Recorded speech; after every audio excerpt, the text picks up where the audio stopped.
Привет, мои великие люди! А давайте-ка с вами будем радоваться в том состоянии, в каком мы находимся сейчас. Похудели ли мы, накачались, разбогатели ли? Просто будем радоваться. Получается, не получается. Будем радоваться и этому. Просто себя настроим на великую жизнь.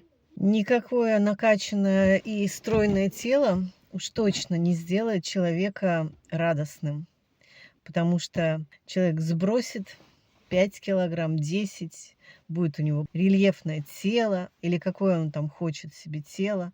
Это абсолютно никак не сделает человека радостным. Причем можно даже стать еще более нерадостным, недовольным, потому что если человек до всего этого похудательно-спортивного процесса не направлял так внимание на части тела, то когда он начал заниматься этим процессом, он туда направляет внимание и тренирует вот это вот недовольство.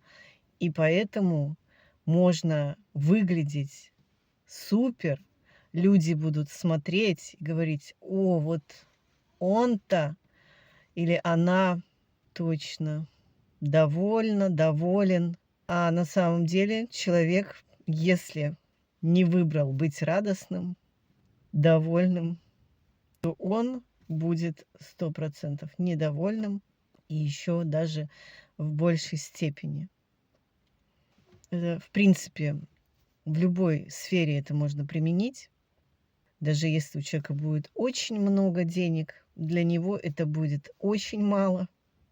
И практикуя недовольство, он может стать мастером по недовольству.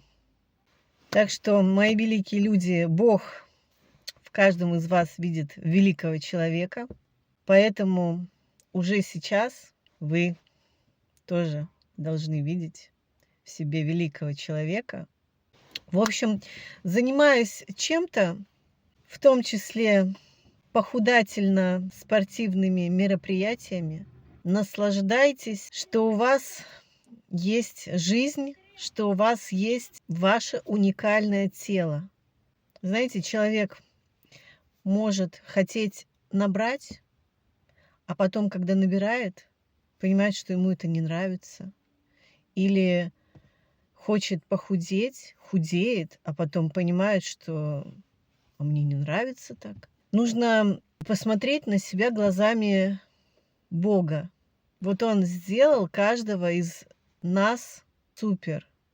А мы, бывает, сами себе мешаем и не даем быть себе великими людьми, шикарными, потрясающими, зажимаем себя своим мышлением. Какой-то человек смотрит на другого и говорит: боже, а вот мне бы ее ноги. А другая девушка смотрит: а вот мне бы ее, ну и там все что угодно. Так дело-то не в ногах, не в губах, не в волосах, не в ногтях, а в умении посмотреть на себя глазами Бога. Ну, в общем, вот так вот, мои великие люди. Начните на себя смотреть и продолжайте на себя смотреть глазами Бога. В общем, все, пока, мои великие люди.